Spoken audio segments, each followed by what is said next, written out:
स्वागत है आपका कुंवर क्लासेस में। हमने इससे पहले पढ़ी थी वर्णमाला। वर्णमाला में स्वरों को हमने अच्छे से कंप्लीट कर लिया। आज आता है हमारा व्यंजन वाला पोर्शन। तो आज इसमें आगे बढ़ते हैं।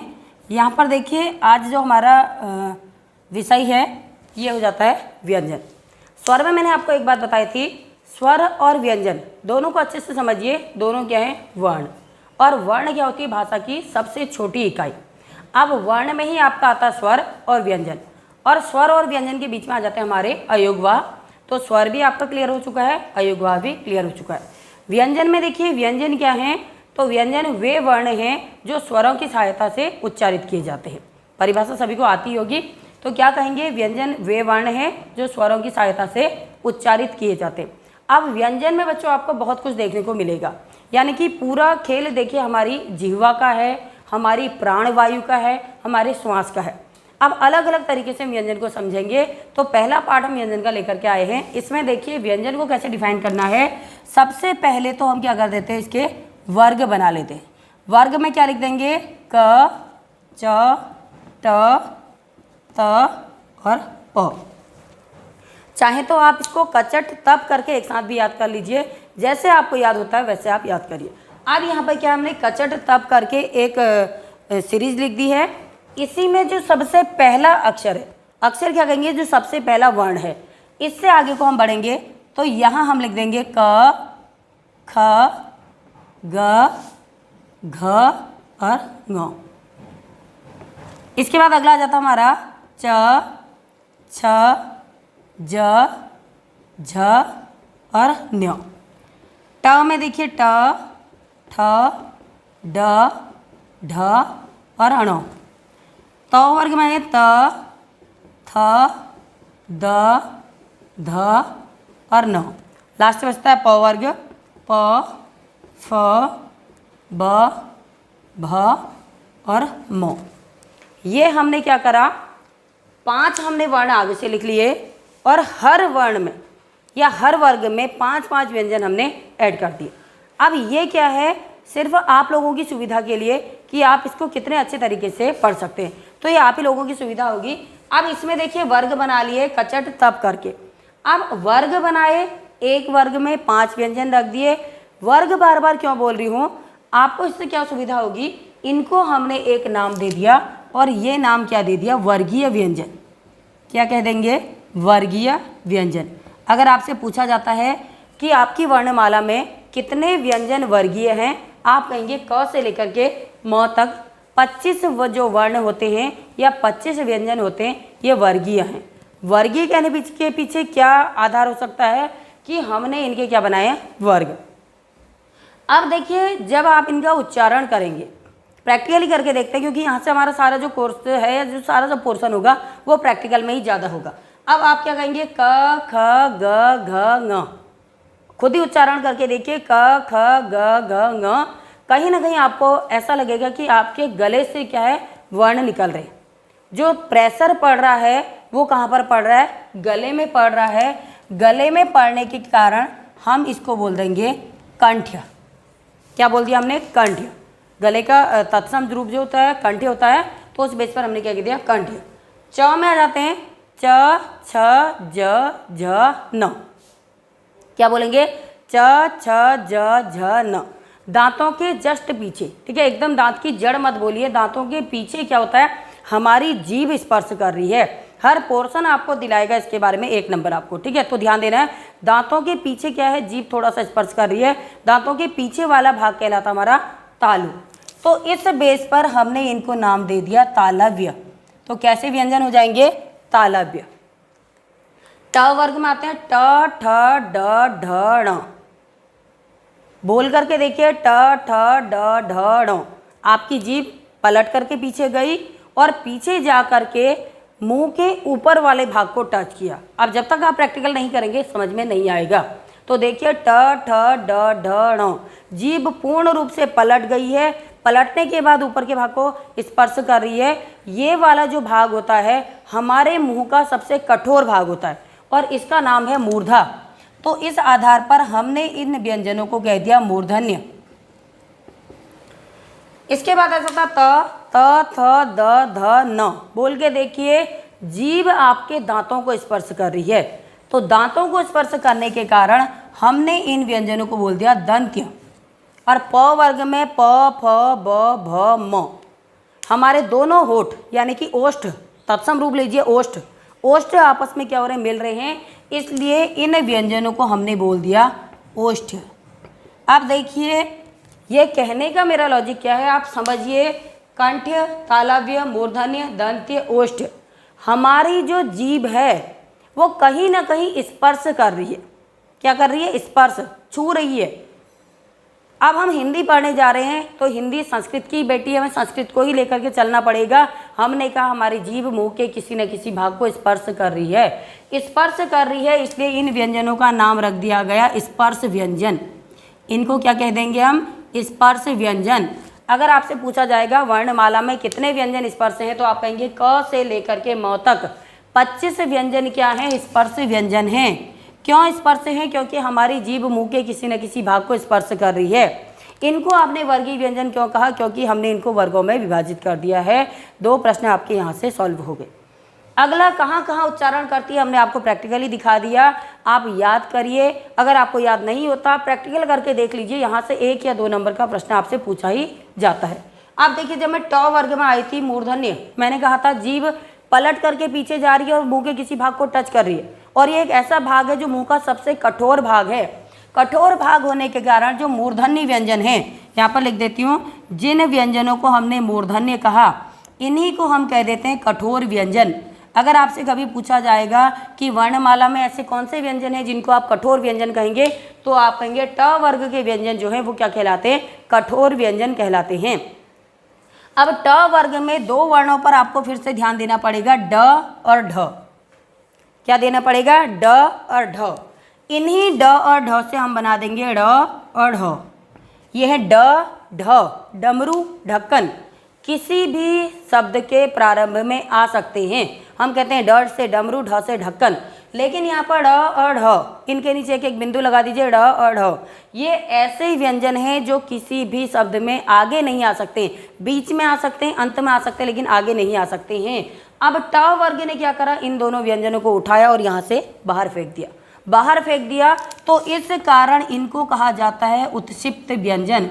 यहाँ से बार बार हमारा आयोग प्रश्न करता है कि कौन से ऐसे व्यंजन हैं जिनको आप उत्क्षिप्त व्यंजन कहते हैं। तो ड और ढ को ड और ढ बनाया और इनको बाहर कर दिया, इसलिए इनको क्या बोल दिया? उत्क्षिप्त व्यंजन।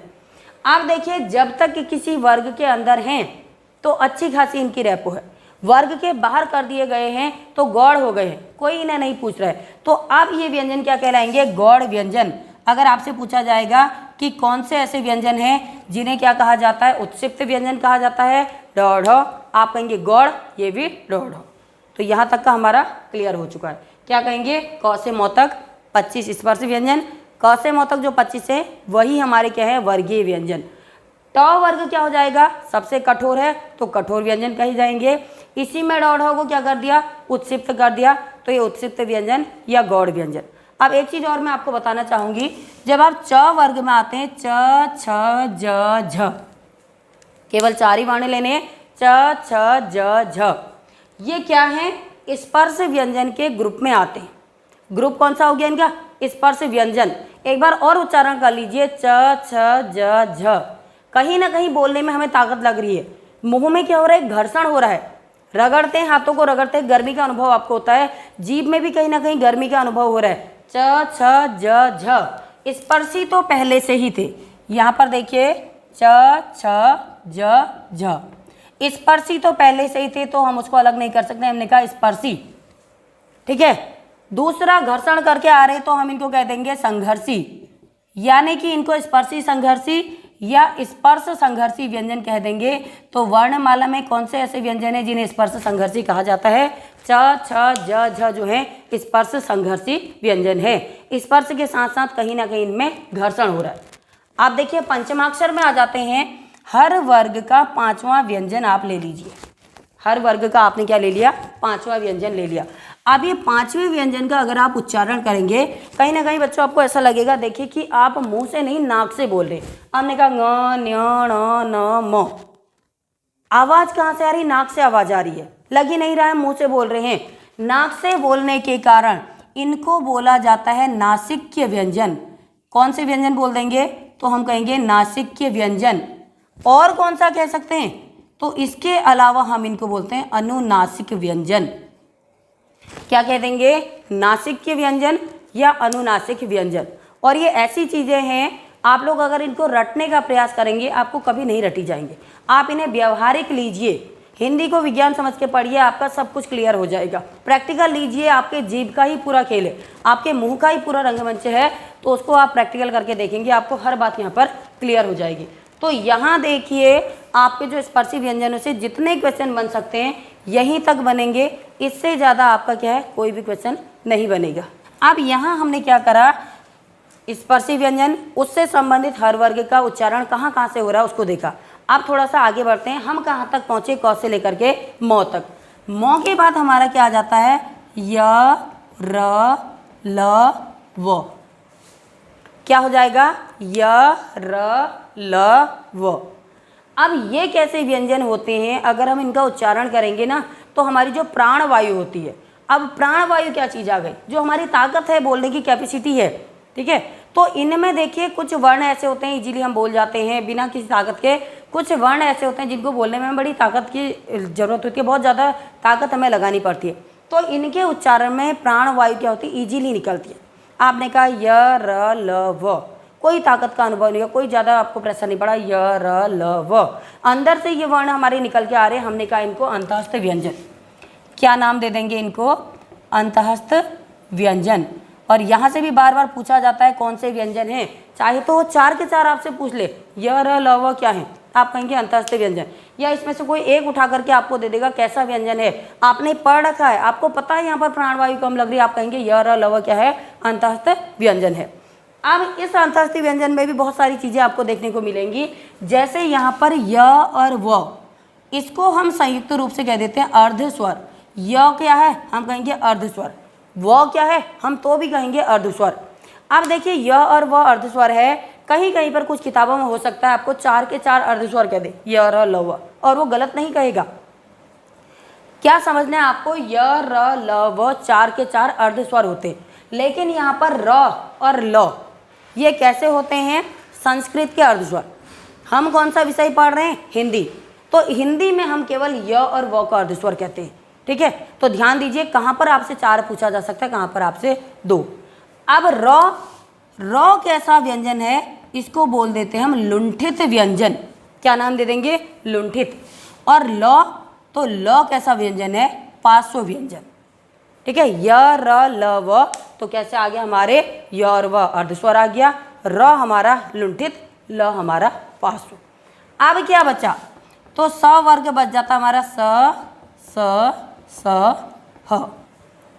अब अगर हम इनको बोलते हैं, देखिए स, ह, फिर से बोलिए स, ह, बार बार बोलिए जब तक आपको समझ में नहीं आ रहा है। घर्षण हो रहा हमारी जीभ में, घसीट करके हमारे व्यंजन बाहर निकल रहे हैं। देखिए कैसे हो रहा है घर्षण, स, ह, घर्षण हो रहा है, एक गर्मी अनुभव हो रही है, इसलिए हम इनको बोलते हैं संघर्षी व्यंजन। यहाँ पर इनको क्या बोल देंगे? संघर्षी व्यंजन। अब थोड़ा सा कंफ्यूजन आपके मन में हो रहा होगा, एक बार मैम ने स्पर्श व्यंजन कहा, अब स्पर्श संघर्षी, अब संघर्षी। देखिए स्पर्श के साथ घर्षण हुआ था च, छ, ज, झ, जो चीज़ जहाँ पर दिक्कत करती है वहीं पर आप उसको क्लियर कर दीजिए। स्पर्श के साथ घर्षण भी हो रहा है च, छ, ज, झ, मात्र घर्षण हो रहा है, स्पर्श नहीं हो रहा है। स, ह, जीभ ने तो मुंह के किसी भाग को टच किया ही नहीं, बस घर्षण पैदा कर दिया, स, ह, इसलिए हम इनको घर्षण, ये संघर्षी व्यंजन कहते हैं। जब कहीं पर भी घर्षण होता है तो वहाँ पर गर्मी का अनुभव होता है, और गर्मी से क्या निकलती है? ऊष्मा, तो इसलिए हम इनको क्या बोल देते हैं? ऊष्म व्यंजन। कैसे कह देंगे? ऊष्म व्यंजन। चाहे आपसे संघर्षी व्यंजन कहे, चाहे आपसे ऊष्म व्यंजन कहे, कौन से हो जाएंगे? स, ह। अब इनका उच्चारण स्थान कभी कभी पूछ लिया जा सकता है, इसको यहाँ पर क्लियर करते हुए चलते हैं, नहीं तो बाद में दिक्कत हो सकती है। जहाँ आप व्यंजन पढ़ रहे हैं, आपका एक वीडियो देखने में वो सब्जेक्ट पूरा क्लियर हो जाना चाहिए, कोई भी संदेह आपके मन में नहीं रहना चाहिए। आप देखिए य और स, इन दोनों का जो उच्चारण होगा ये होगा तालु से। ध्यान दीजिए, स और र, इसका होगा मूर्धा से, स और ल इसका होगा दंत से। अब व, जब हम व बोलते हैं ना, वो कहाँ, कहीं ना कहीं दंत और ओष्ठ, तो इसको तो बोल दिया जाता है, इसका उच्चारण होता है दंतोष्ठ। क्या कह देंगे? दंतोष्ठ। और ह बोलिए कंठ, तो इसका उच्चारण स्थान कहाँ से हो जाएगा? कंठ। तो ये क्या हो जाते हैं आपके उच्चारण स्थान। आप देखिए बच्चों, हमने क्या करा था, 25 तो हमने पढ़े थे स्पर्श व्यंजन। संख्या अगर देखें तो स्पर्श व्यंजन कितने थे हमारे? 25। इसके बाद य र ल व, तो अंतःस्थ आ गए हमारे इसमें 4। इसके अलावा ऊष्म या संघर्षी, ये आ गए हमारे 4। 25 के बाद 26, 27, 28, 29, ठीक है। और आपके क से लेकर के ह तक, एक मिनट, क से लेकर के ह तक 25 के बाद क्या आ जाता है? क से लेकर के 4, ठीक है, 26, 27, 28, 29, 30, 31, 32, 33, तो 4 के जोड़े बनाएंगे तो क्या कहेंगे? 25 तो हमारे क्या थे? स्पर्शी, प्लस 4 क्या थे हमारे? अंतःस्थ, प्लस 4 हमारे क्या थे? ऊष्म। ओवरऑल इनकी संख्या कितनी हो गई? 33। जैसे स्वर में थोड़ा सा कन्फ्यूजन होता है, 11 हैं, 13 हैं, 10 हैं, वैसे यहाँ पर होता है। तो क्या कह देंगे हम? क से लेकर के ह तक जो व्यंजन होते हैं 33, इन्हीं को कह दिया जाता है मूल व्यंजन। क्या कह देंगे? क से लेकर के ह तक जो 33 व्यंजन हैं, ये कहलाते हैं मूल व्यंजन। तो अगर व्यंजन की संख्या पूछी जाएगी, हम मूल व्यंजन की संख्या ही बताएंगे। क से लेकर के ह तक कितने होते हैं? 33 व्यंजन क्या होते हैं? हमारे मूल व्यंजन होते हैं। लेकिन वर्णमाला हमारी यहाँ पर खत्म नहीं हुई। व्यंजन भले ही हमने यहाँ पर आपको रोक दिया, बता दिया 33 हो गए, वर्णमाला खत्म नहीं हुई। तो वर्णमाला में आगे क्या होगा, तो इसको देख करके चलते हैं। आगे देखिए यहाँ पर क्या है, कुछ व्यंजन हमारे रह जाते हैं। कैसे रह जाते हैं? तो एक श, त्र, ज्ञ और स्र। जब वर्णमाला में व्यंजन पढ़ते हैं तो क से लेकर के स्र तक हम इनको पढ़ते हैं। अब व्यंजन में मैंने क्या कहा था? व्यंजन वे वर्ण हैं जिनका उच्चारण स्वरों की सहायता से होता है। स्वरों की सहायता से कैसे? क प्लस इसमें अ मिलाएंगे तो बनेगा हमारा क, ख इसमें अ मिलाएंगे तो ख। जितने भी व्यंजन होते हैं उसमें हमारा अ स्वर होता है। अब यहाँ अगर इनका विभाजन करेंगे तो श, आधा क और इसमें स, षटकोण वाला स मिलाएंगे तो बना हमारा श। आधा त और इसमें र मिलाएंगे तो बन गया त्र। आधा ज और इसमें न्य मिला देंगे तो हमारा क्या बन गया? ज्ञ। और आधा स, सलजम वाला स और इसमें र मिला दिया तो हमारा बन गया स्र। अब यहाँ क्या ध्यान देना है? ये तो व्यंजन प्लस स्वर को मिला करके बना तो वो हमारा व्यंजन। लेकिन व्यंजन पर प्लस व्यंजन, 4 के 4 आपको क्या दिखेंगे? व्यंजन में व्यंजन का ही मेल कराया गया है। तो ये व्यंजन क्या कहलाएंगे? एक व्यंजन को दूसरे व्यंजन के साथ हमने संयुक्त कर दिया, इसलिए इसको नाम दे दिया हमने संयुक्त व्यंजन। क्या नाम दे देंगे हमें इसको? संयुक्त व्यंजन। जब एक व्यंजन का दूसरे व्यंजन के साथ मेल करा दिया जाता है तो ये व्यंजन क्या कहलाते हैं? हमारे संयुक्त व्यंजन कहलाते हैं। अब एक छोटा सा पॉइंट और छूट रहा है। कुछ व्यंजन हम होते हैं हमारे स, ज, र, ल। कहीं कहीं पर न, ल की जगह न भी दे दिया जाता है। इसको भी मैं क्लियर करते हुए चलती हूँ। एक बार पेपर में आया होता सजरन करके, जब उच्चारण करेंगे सजरल बोलते क्या? देखिए स, ज, र, ल, स, ज, र, ल, बार बार बोलिए तो दांत की जड़ में कहीं ना कहीं ये व्यंजन हमारे टच कर रहे हैं। कहाँ जा रहे हैं? दांत की जड़ में। दांत की जड़ में जा रहे हैं। दांत को बोल देते हैं दंत और जड़ को बोल देते हैं मूल, इसलिए इन व्यंजनों का नाम दे दिया जाता है दंत मूल। अगर दंत मूल नहीं कहेंगे, इनका एक नाम और आ जाता है वस्त्य व्यंजन। क्या बोल देते हैं? वस्त्य व्यंजन। तो वस्त्य थोड़ा सा टफ पड़ जाता है बोलने में। आप बोलिए दंत मूल, पूछने वाला वस्त्य पूछ देगा तब क्या करेंगे? तो वस्त्य व्यंजन या दंतमूल व्यंजन क्या होते हैं? स, ज, र, ल, इनको क्या बोल दिया जाता है? दंतमूल व्यंजन। अब 2 आधार पर और व्यंजन का विभाजन होता है। एक तो श्वास की मात्रा के आधार पर और प्राण के उच्चारण के आधार पर, जितनी ताकत लग रही उसके आधार पर। तो वो पढ़ेंगे हम अपनी अगली वीडियो में।